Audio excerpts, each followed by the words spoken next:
Usai merayakan Idul Fitri, tiap daerah memiliki tradisi tersendiri di Palu, Sulawesi Tengah. Setiap hari ke-7 di bulan Syawal, warga Kelurahan Baru merayakan Lebaran Mandura.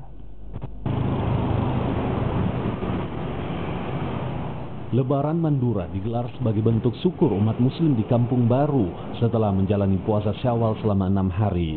Tradisi ini bertujuan untuk mempererat tali silaturahmi sesama warga Kampung Baru setelah perayaan Idul Fitri.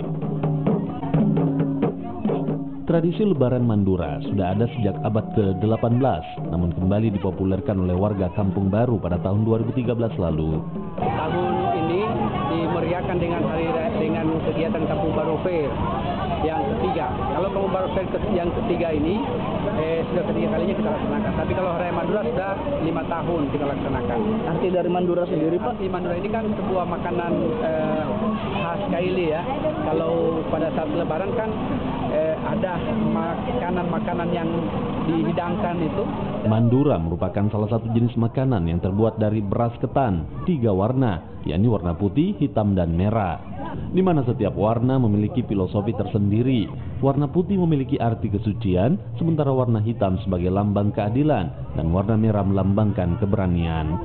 Mandura menjadi makanan wajib bagi warga Kampung Baru yang selalu disajikan di setiap perayaan Lebaran Idul Fitri. Mandura yang telah disediakan selanjutnya diarak dan diperebutkan oleh warga Kampung Baru.